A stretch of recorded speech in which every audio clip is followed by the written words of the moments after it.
el objetivo que tenemos los creadores y todos los ponentes de presentarles los temas a ustedes es de que se lleven realmente conocimiento aplicable desde el primer momento.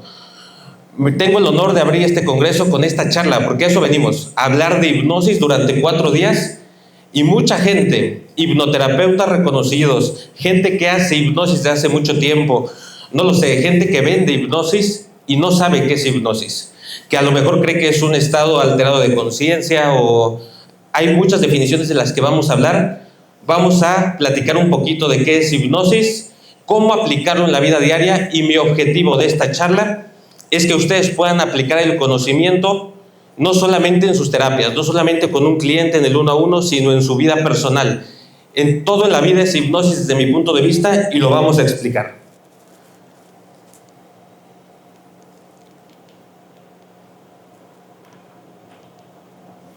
Ok, ya me presentaron, yo soy el doctor Carlos Alberto Medina, soy médico, soy cirujano, y bueno, me presentó excelentemente bien Carlos. Vamos a avanzar. ¿Qué es la hipnosis? Bueno, vamos a empezar con el punto importante de qué es la hipnosis. La hipnosis, debo decirles para comenzar, que no es una herramienta, no es una técnica, no es un método de terapia, no es un auxiliar de psicología. La hipnosis es un estado mental altamente receptivo, que nos va a ayudar a potencializar de 300 a 3000 veces cualquier situación, cualquier actividad, cualquier cosa que nosotros hagamos en nuestra vida diaria. Tengo pacientes que utilizan la hipnosis para potencializar su rendimiento deportivo, para aprendizaje acelerado, y de hecho, una cosa que me encantó que dijo Carlos Carrera hace un momento, que a través de la repetición vas a generar neuroplasticidad. Eso significa que el cerebro toma nuevos caminos para aprender nuevas habilidades, nuevas acciones, etc. Con hipnosis, una vez que ejecutes una acción en un estado de hipnosis superficial, es como si lo repitieras 30 veces. Por ejemplo, leer un libro en un estado delta profundo es como si lo leyeras 3000 veces con una sola vez. Entonces, imagínense el poder que tiene la hipnosis para realmente generar cambios en las personas. Estas son algunas de las definiciones que yo encontré en internet acerca de lo que se dice que es la hipnosis. Realmente vamos a desglosar porque yo no estoy de acuerdo como tal. Sin embargo, de todas estas definiciones, hay una palabra que es común, una palabra que está en común en la mayoría de todas ellas, que habla de la conciencia. Y para hablar de hipnosis tenemos que saber qué es la conciencia. Es una definición que dio Milton Erickson acerca de que hipnosis significa centrarse más en el interior que en el exterior. Poner más atención en lo que está pasando dentro de ti que en lo que pasa en el mundo externo. ¿Qué dice la ciencia? Bueno, la Asociación Americana de Psicología habla de que la hipnosis es la herramienta terapéutica más antigua conocida para generar cambios en el comportamiento, en la percepción, en la conducta de los humanos. Es la herramienta terapéutica más antigua conocida. Actualmente, que nosotros tenemos en la universidad diferentes protocolos de investigación. Actualmente yo tengo 2 protocolos de investigación relacionados con hipnosis grado médico, en particular en medicina regenerativa para regenerar la función de riñones en pacientes con insuficiencia renal. He convivido con científicos, con neurofisiólogos, con gente que se dedica a la investigación, y nadie duda de que la hipnosis existe. Sin embargo, hasta este momento, poca gente le había podido dar el significado y poder explicar qué es lo que realmente pasa en el cerebro de una persona cuando ésta se encuentra en un estado de hipnosis. Y hablábamos hace un momentito de que para hablar de hipnosis tenemos que hablar de conciencia, porque se dice que es un estado amplificado de conciencia, que es un estado alterado de conciencia, que es un estado en donde la conciencia se encuentra con un punto de atención focalizada. Y bueno, ¿qué es la conciencia?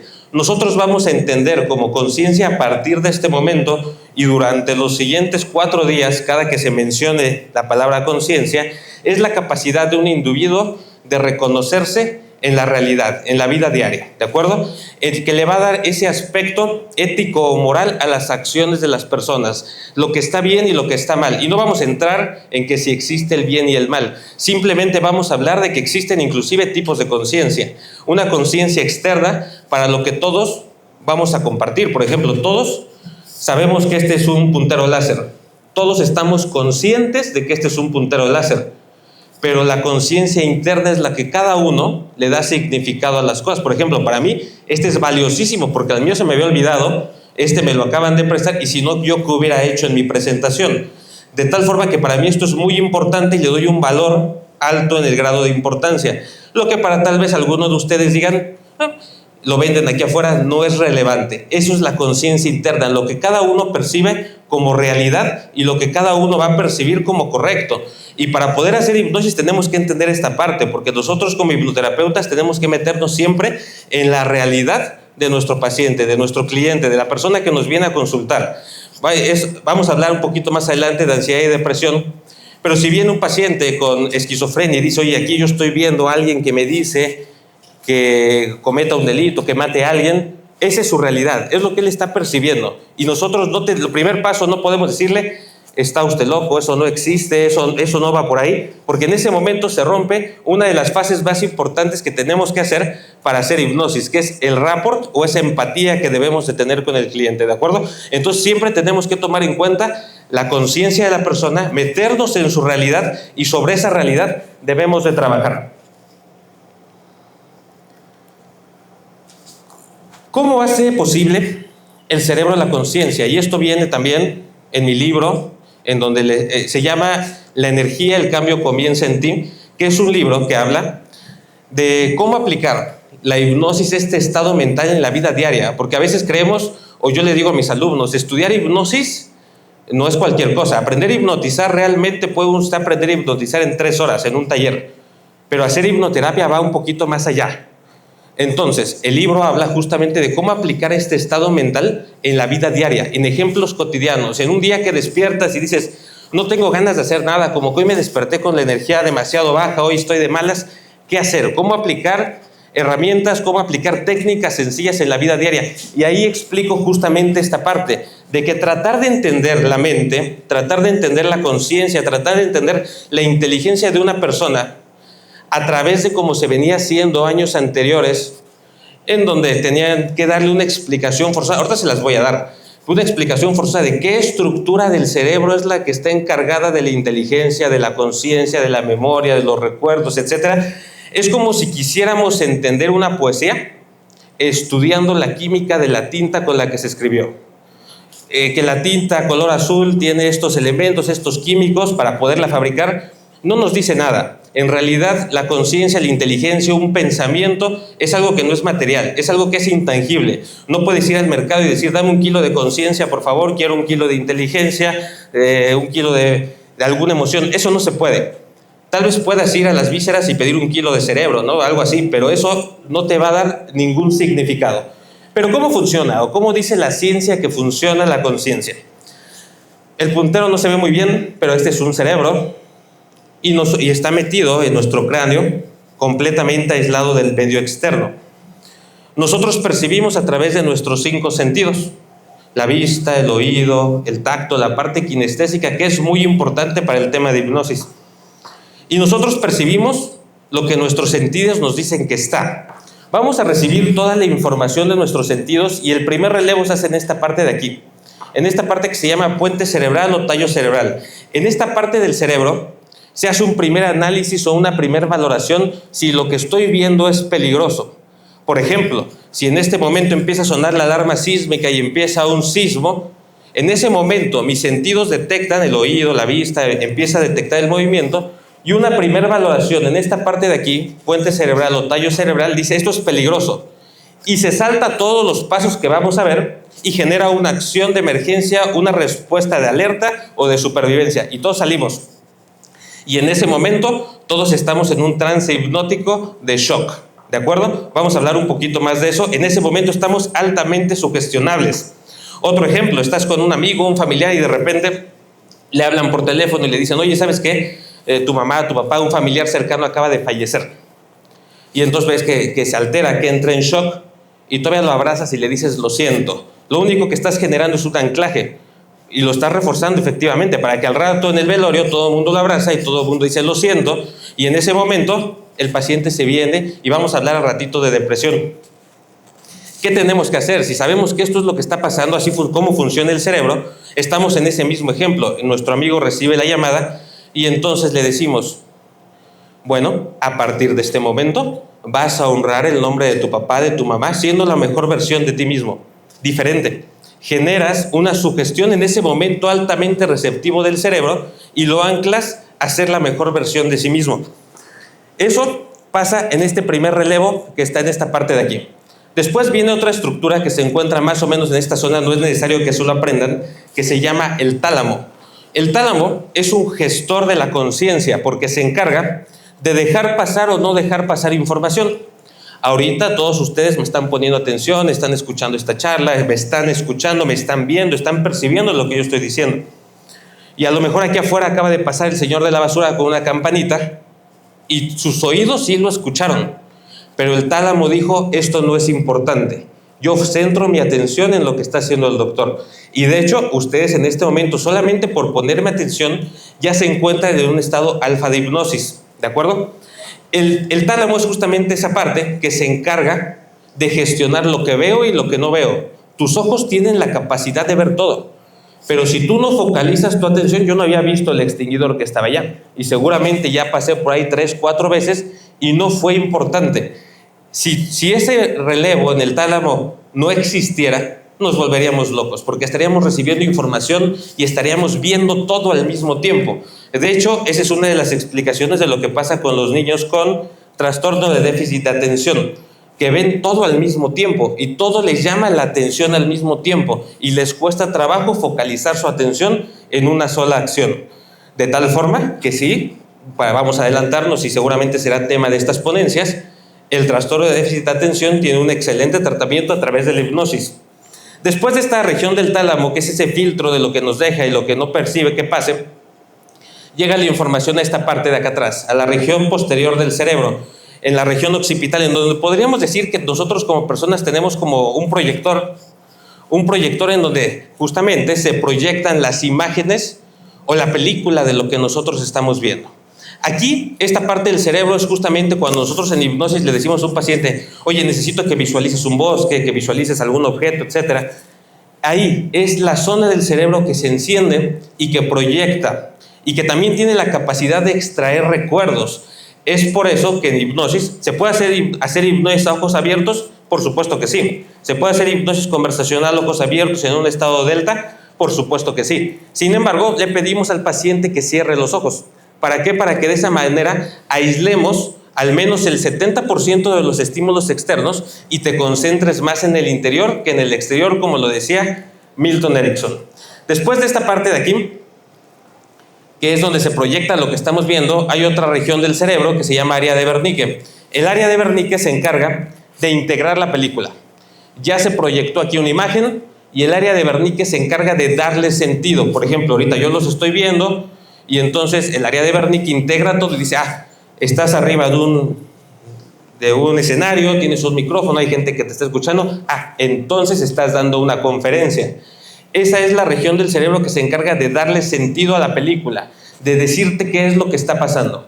Después de que ya la película tiene un sentido de lo que estamos viendo, escuchando, oliendo y sintiendo, se pasa toda esa información a la corteza cerebral en donde se analiza y se planifica a futuro y se toman algunas medidas para lo que vamos a realizar.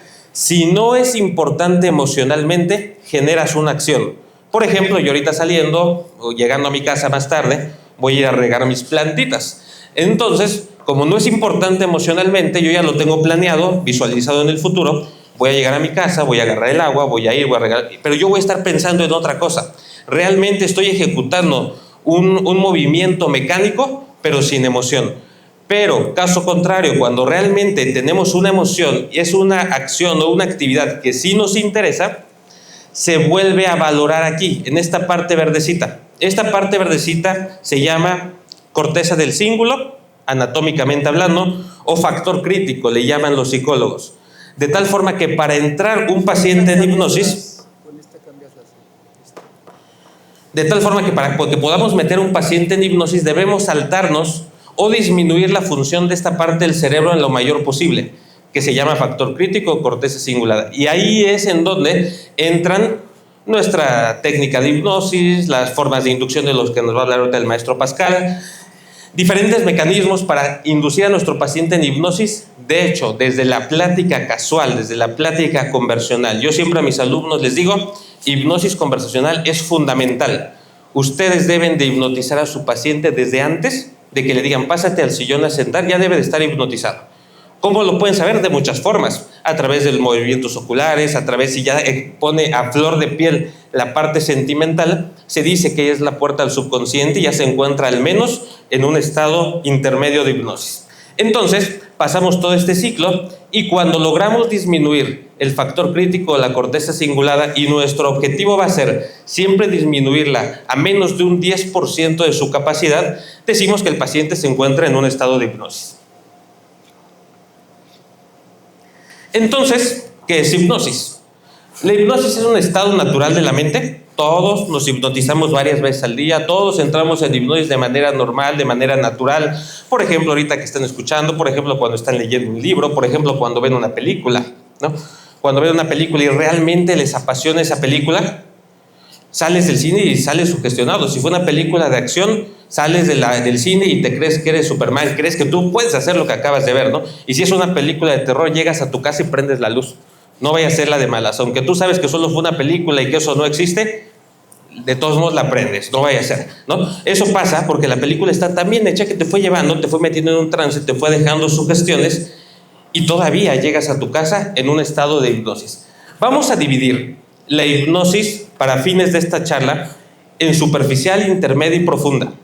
La hipnosis superficial, llamada hipnosis alfa, en donde su componente principal es la atención. Cuando tú pones atención en algo, cuando focalizas la atención, que es una de las definiciones de hipnosis, pero ya vimos que no es por completo hipnosis, ya te encuentras en un estado de hipnosis alfa, un estado de relajación física. Solamente con cerrar tus ojos 45 segundos y relajar tu cuerpo, entras en un estado alfa. Lo que yo he visto, para muchos terapeutas pueden pasarse leyendo guiones de hipnosis, 15, 20, 25 minutos, terminan de leer su guión y el paciente le dice, ay, no siento nada, ¿puedo ir al baño? Siento que no me estoy hipnotizando. ¿Por qué? Porque no saben cómo funciona. Nosotros, o bueno, mi escuela, mi intención es de que aprendan el funcionamiento del cerebro, aprendan cómo meter a un paciente en hipnosis independientemente de la situación, del momento, el lugar, la circunstancia en la que se encuentren y sin fallar, ¿de acuerdo? Y para eso no se ocupan guiones, no hay una fórmula mágica y tampoco hay una inducción que sea infalible como tal. Cuando dominan esto, todas sus inducciones se vuelven infalibles, pero no hay una receta de cocina o una receta mágica. El estado teta o estado intermedio, en donde algunos compañeros dicen que es el estado ideal para dar terapia.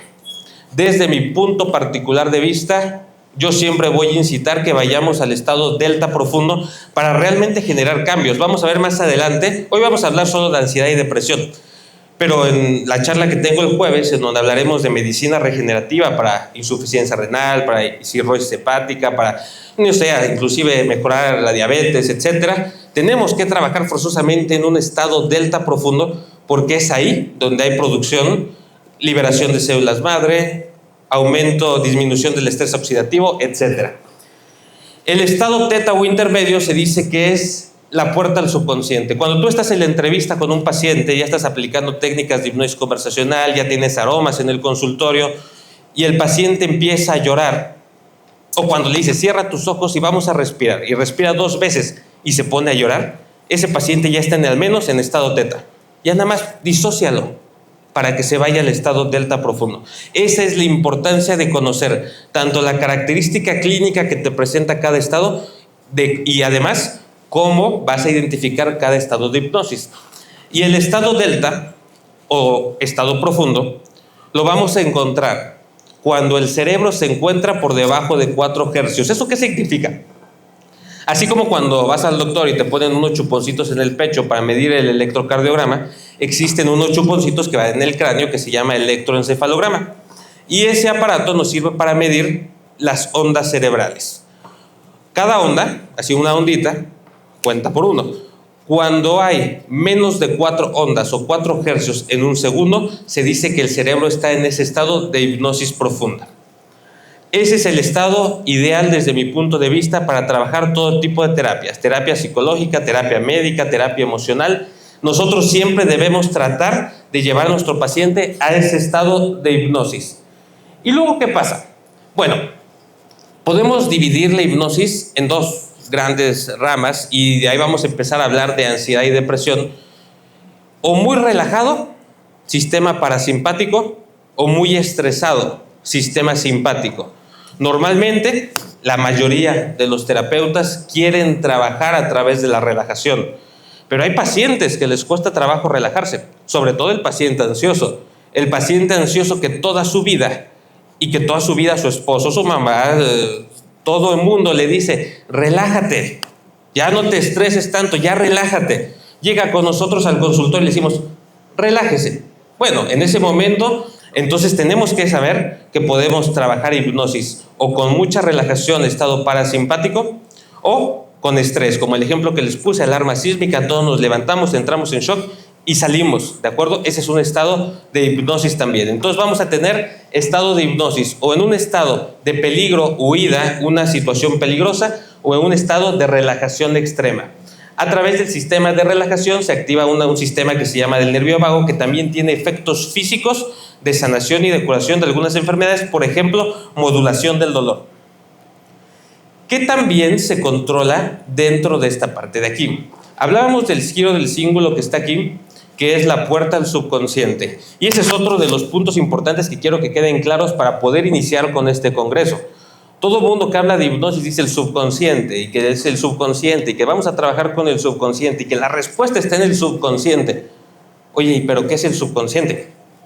El subconsciente es el sistema límbico. El sistema límbico son las estructuras que se encuentran justamente aquí en el centro del cerebro, que se encargan principalmente de las emociones, de la memoria a corto plazo, de la memoria de peligro, de lo que alguna vez nos salió mal y que alguna vez nos generó un trauma, de lo que alguna vez nos generó alguna emoción negativa, se guarda en estas partes, en esas estructuras de aquí del centro del cerebro. Aquí vamos a encontrar estructuras como el hipocampo, la hipófisis, los ganglios basales. Ganglios basales, por ejemplo, también tienen que ver con la ansiedad. Esa persona que está piense y piense y piense y piense en el mismo problema y que estás rumiando y dándole vueltas a la misma información y no sales de ahí y te la vives pensando en el mismo problema, es porque los ganglios basales, una estructura que está aquí, le está dando nada más vuelta a la información y la información no sale y se termina de procesar. De tal forma que también, entonces, altamente efectiva la hipnosis para la ansiedad, por supuesto que sí, porque tenemos dominio, y si trabajamos en un estado delta profundo, del 90% de la función de los ganglios basales. Oye, doctor, ¿y tú me vas a ayudar a bajar mi colesterol a través de hipnosis? Sí, también, por supuesto que sí, porque también en esta parte, estructuras del sistema límbico, se encuentra el hipotálamo. Y el hipotálamo, a través de la regulación hormonal, da la indicación a todas las hormonas de nuestro cuerpo para nivelar, en este caso, a lipoproteínas en el hígado para disminuir o contrarrestar niveles altos de colesterol, de triglicéridos, etc. Entonces, sistema nervioso autónomo, todo lo automático que hacemos nosotros, respirar, la frecuencia cardíaca, la frecuencia respiratoria, movimientos involuntarios que se llaman movimientos ideomotores y que ahorita vamos a hablar eso también un poquito, todo se controla en esta parte. Entonces, si tomamos en cuenta que no nada más características o definiciones del subconsciente de Wikipedia, que el subconsciente es atemporal, que el subconsciente es la parte emocional, que el subconsciente controla el 80% de nuestras actividades. Si le sumamos todo lo automático, la digestión, el corazón, los pulmones, los riñones, las hormonas, la tiroides, estamos hablando de que el sistema límbico o subconsciente controla más del 99% de lo que nosotros somos. Es más, se habla de que el subconsciente toma decisiones por nosotros antes de que nosotros nos demos cuenta. Cuando alguien nos está haciendo una pregunta, el subconsciente ya procesó, hizo todo este caminito y si es emocional entró aquí y generó una respuesta y va de regreso en menos de 200 microsegundos. Entonces, es altamente veloz y toma decisiones sin que nosotros siquiera nos demos cuenta que se tomó esa decisión. Para entrar en hipnosis es importante utilizar las neuronas espejo, entender un buen rapport con el paciente, generar y vencer esa parte de resistencia del factor crítico o de la corteza cingulada para poder entrar en hipnosis. Antes se decía, antes del año, pues por ahí de los 2000, este último estudio es del 2009, en donde se decía que hipnosis era igual a sugestión, que hipnosis significaba sugestión, o sea que nos estábamos haciendo patos, que únicamente el paciente, de hecho se generó un concepto que se llama compliance en inglés, que está descrito en varios libros, en donde hablaba de que se volvía como nuestro cómplice el hipnotizado, y entonces decía, bueno, pues tú voy contigo, te pago, tú eres el hipnoterapeuta, me vas a hipnotizar, sí, me hago el hipnotizado, me da sugestiones, yo acepto las sugestiones porque para que una sugestión sea sugestión, debe de aceptarla. Entonces acepto la sugestión y entonces todo era pura sugestión.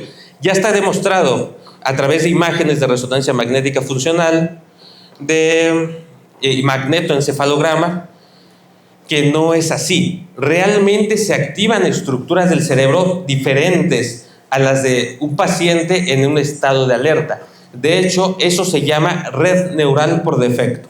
La red neural por defecto, antes de conocerse, se decía que cuando uno estaba en paz, tranquilo, cuando tú cerrabas los ojos y no hacías nada, el cerebro se ponía en pausa. Y realmente eso no ocurre. Cuando nosotros estamos en ese estado de relajación, en una hipnosis superficial, todo el cerebro se conecta. Se llama red neural por defecto, lo vamos a ver un poquito más adelante. Todo el cerebro se conecta, todas las áreas cerebrales se conectan y funcionan al 100% de su capacidad. De tal forma que justamente ahí, la red neural por defecto, podríamos decir que es un sinónimo de hipnosis, es muy parecido. Entonces, a partir de ahora, oye, doctor, terapeuta, a lo que ustedes se dediquen, ¿qué es hipnosis? Ya no vayan a decir estado alterado de conciencia. Digan, es un estado similar a la red neural por defecto, en donde se activan todas las áreas cerebrales, se conectan de una forma que trabajan casi al 100% de su capacidad cerebral. Una mejor definición, ¿de acuerdo? Esto es lo que hablábamos, que ya está demostrado por imagen que hay activación de diferentes estructuras cerebrales cuando un paciente está siendo hipnotizado. A través de magnetoencefalograma o resonancia magnética funcional podemos ver que se prende, se colorea prácticamente la corteza del cíngulo, que es la que estamos trabajando, y la región prefrontal dorsolateral. Esto es lo que les decía de red neural por defecto, en donde se dice definiciones de red neural por defecto es que es nuestro piloto automático, ¿no? De hecho, en una de las clases que di hace poquito, yo estaba explicando esto en una masterclass y una persona puso ahí, que ni siquiera es alumno, puso, no doctor, está usted equivocado, eso no es hipnosis, eso es trance. Y yo dije, bueno, ok, puede que tenga razón, pero defínelo. Es que eso que dices tú de ir manejando y llegar a un destino sin darte cuenta, eso no es hipnosis. Ok, estoy de acuerdo, es red neural por defecto, es nuestro piloto automático, pero en hipnosis nosotros nos volvemos el piloto, nosotros tomamos el control de ese avión, de ese barco, y yo les he hablado que justamente una de las formas que podemos trabajar para que sencillamente nuestros pacientes entren en hipnosis es a través de la imaginación, y yo los motivo y los invito a utilizar metáforas en su explicación de qué es hipnosis. Si ustedes a su cliente, a su paciente, le explican todo esto, lo van a aburrir. No les va a entender. Tienen que tener una forma clara de decirle, oye, ¿sabes qué? Por ejemplo, ahorita hay gente que vino de otras ciudades, hace rato me saludó alguien de Colombia, el doctor de Colombia, viene a México y entonces me dice, oye doctor, llévame a comer unos tacos porque yo sé que aquí en México los tacos es lo bueno. Le digo, sí, cómo no, vámonos, nada más que nos vamos en tu carro, yo voy a ser tu piloto, yo te voy a ser tu copiloto, yo te voy a ir diciendo por dónde porque tú no conoces.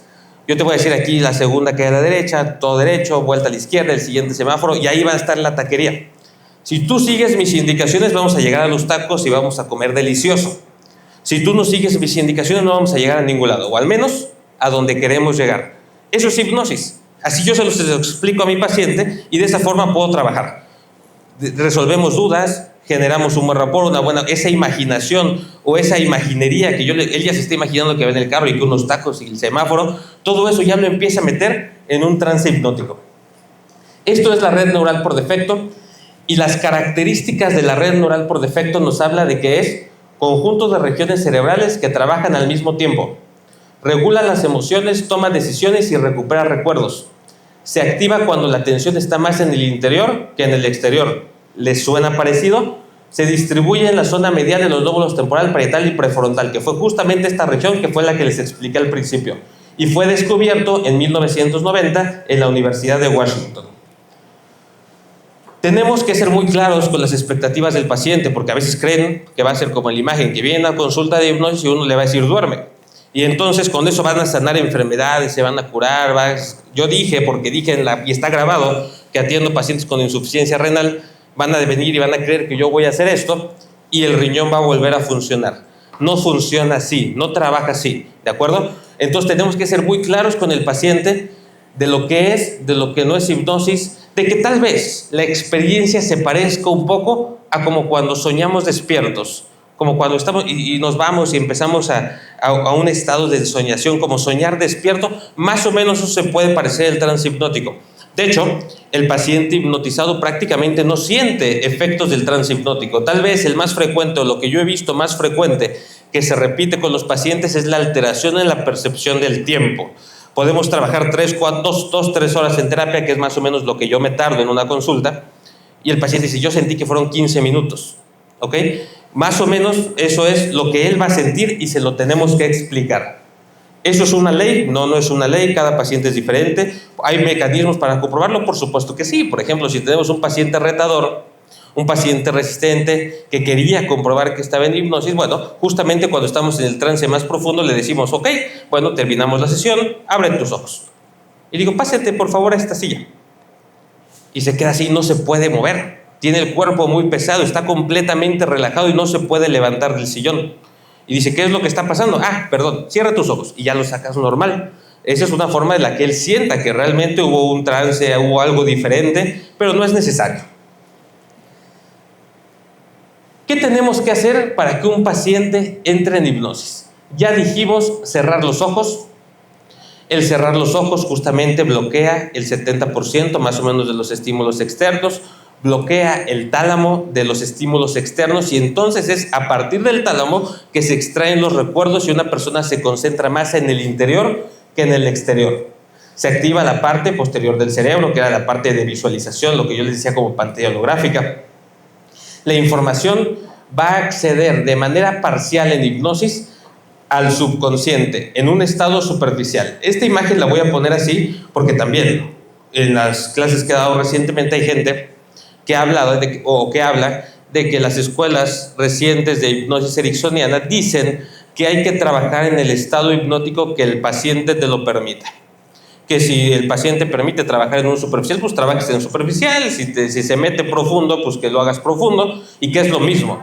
Realmente neurofisiológicamente, o al menos en esta charla, que es lo que yo les vengo a compartir, no es lo mismo. En un estado hipnótico superficial únicamente está desbloqueada, por así decirlo, parte de la región anterior de la corteza del cíngulo, o sea, solamente como que la puerta entreabierta, un acceso parcial al subconsciente. En un estado intermedio sí está desbloqueada la región de la corteza cingulada, pero todavía se mantiene activa en función, analizando y revalorando lo que está pasando, la parte de la amígdala cerebral y del hipocampo. Por lo cual, si yo todavía en ese momento le pido que genere un cambio fisiológico en el cuerpo, no se va a poder, porque va a decir, esto es parte de mi esencia, esto es parte de mi mecanismo automático, por supuesto que no lo voy a modificar, ¿de acuerdo? Y en el estado delta profundo, ahí sí, estas regiones, toda la parte del sistema límbico, amígdala cerebral, ganglios basales, hipocampo, hipotálamo se encuentran completamente disminuidos y altamente receptivos. También hablamos de datos de base científica de lo que estamos hablando, de que estados o escenarios o práctica de meditación, más bien, practicar meditación y mindfulness disminuyen el grosor de la amígdala cerebral. Y la amígdala cerebral en su región anterior también tiene que ver con la parte de la agresividad en las personas. Hay estudios en donde se habla de que, por ejemplo, asesinos tienen la corteza de la amígdala cerebral más engrosada, de tal forma que son gente más impulsiva, más agresiva, más a la defensiva, que en cualquier momento pueden generar algún ataque, un asesinato, etc. Solamente meditar a través de un tiempo disminuye en algún porcentaje el grosor de esta parte del cerebro. Tenemos otro estudio en el año 2003 en donde se habla que pusieron a visualizar a una persona en estado hipnótico y analizaron a través de imágenes, como lo dijimos hace un momento, qué regiones del cerebro se activaban. Y eran muy similares a las que se encuentran en los pacientes con esquizofrenia. De tal forma que era lo que hablábamos, llega un paciente con esquizofrenia y para él lo que está viendo es su realidad. Lo que él está viendo es completamente real. Y entonces nosotros tenemos que meternos en esa realidad para poder generarle un cambio. Lo mismo pasa con las sugestiones poshipnóticas. ¿Qué son las sugestiones poshipnóticas? Bueno, es esa parte al finalizar la terapia en donde nosotros le damos indicaciones al paciente para que haga en casa, generamos anclajes, etc.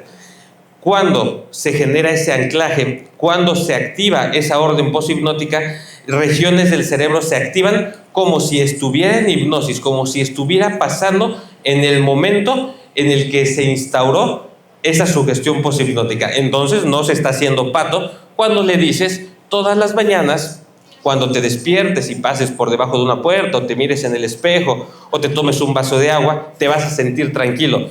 No es pura sugestión, no es que se esté haciendo pato, no es que esté siendo cómplice o compliance, simplemente sí se está activando y reactivando la misma zona cerebral que se activó cuando nosotros instauramos ese anclaje. Sigue habiendo estudios, por ejemplo, uno acerca del Parkinson, que habla sobre meditación y entrenamiento autógeno, en donde hay mejoría en pacientes con Parkinson a través de 8 semanas. Y meditación no es hipnosis. Meditación es un estado a lo mucho alfa superficial de hipnosis.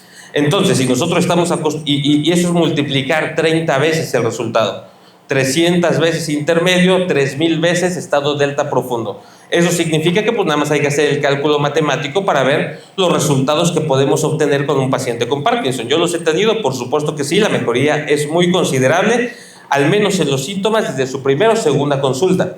Patologías cardiovasculares, por supuesto que sí, desde la parte fisiológica del sistema vago, que ya hay una reparación, que el sistema parasimpático genera una relajación, una disminución de frecuencia cardíaca, disminución de ondas cerebrales, disminución de frecuencia respiratoria y disminución de tensión arterial.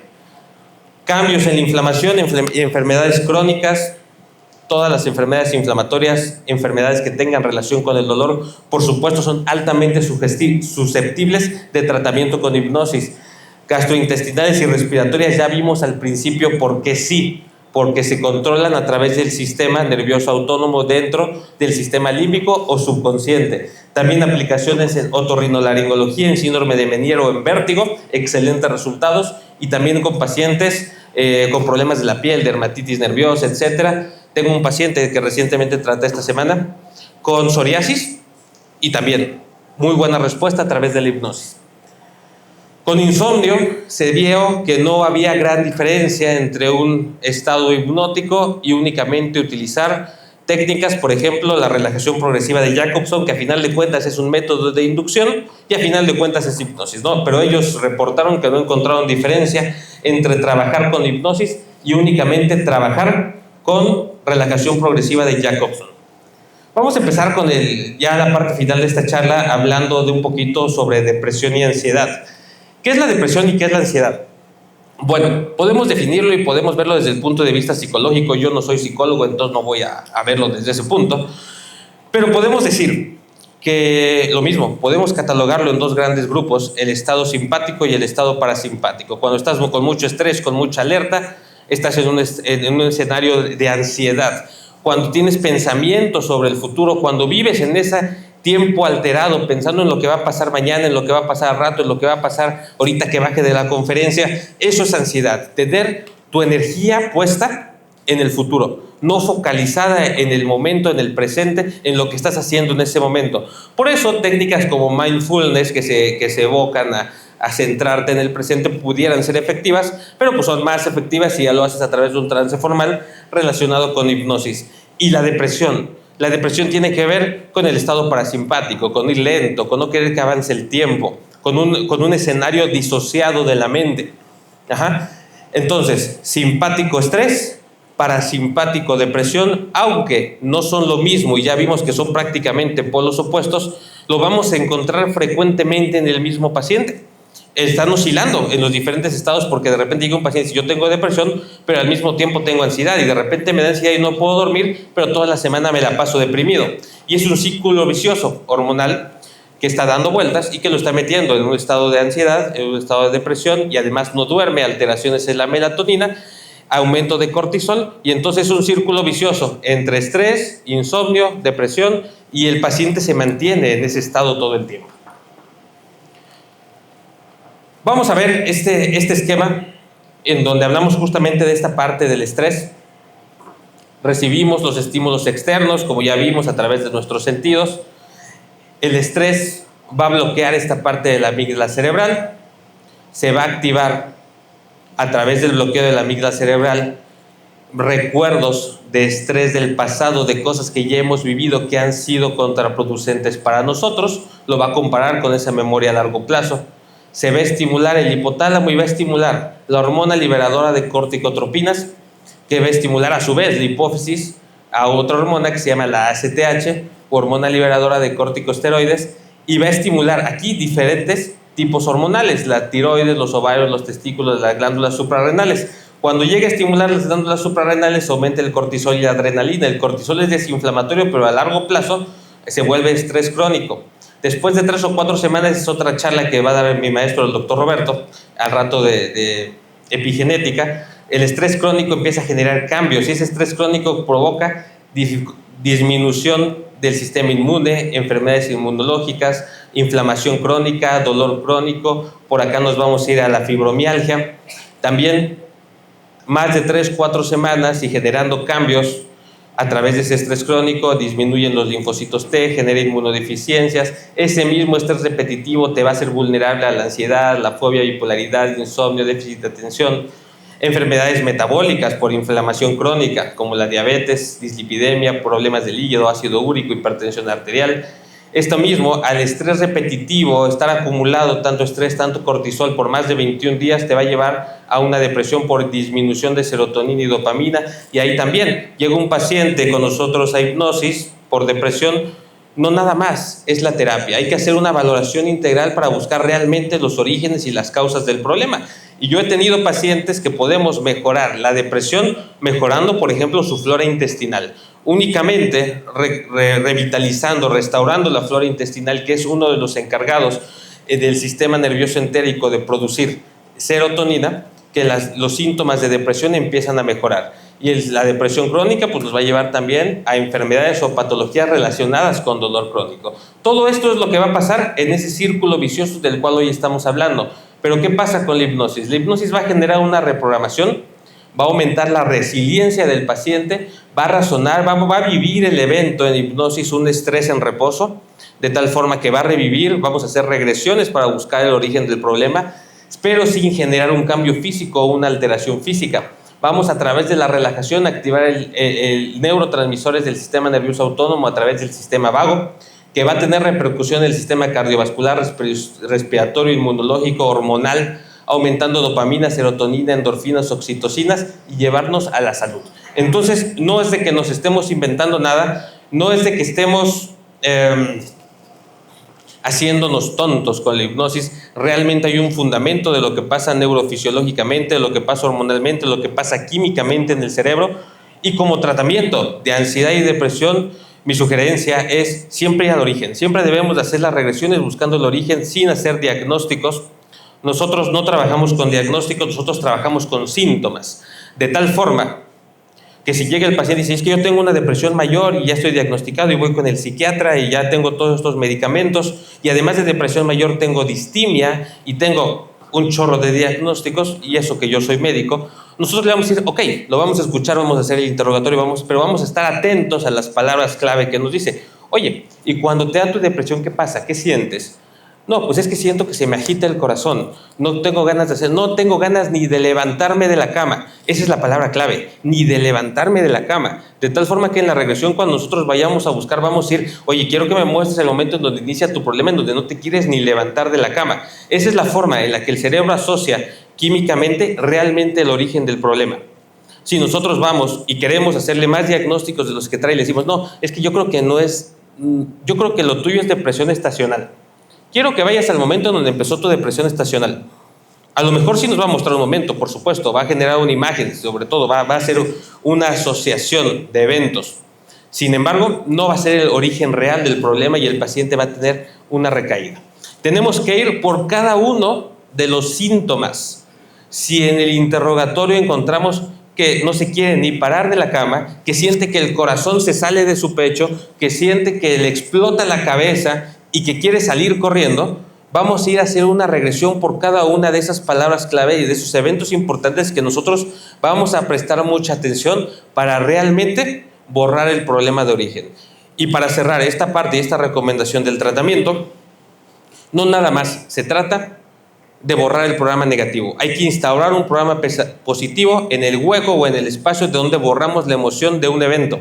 De hecho, esa era la razón por la cual Freud demeritaba un poquito la hipnosis y decía que no funcionaba, porque él solamente, además de que era mal hipnotista, solamente borraba y quitaba el evento negativo, y quitaba ansiedad y llegaba con depresión, llegaba con fobia, llegaba con un miedo, etc. Hay que poner un programa positivo encima, más bien en el espacio hueco en donde quitamos la emoción del evento desencadenante. Eso es todo por la charla. Yo soy el doctor Alberto Medina, estos son mis datos y tenemos unos minutos para preguntas.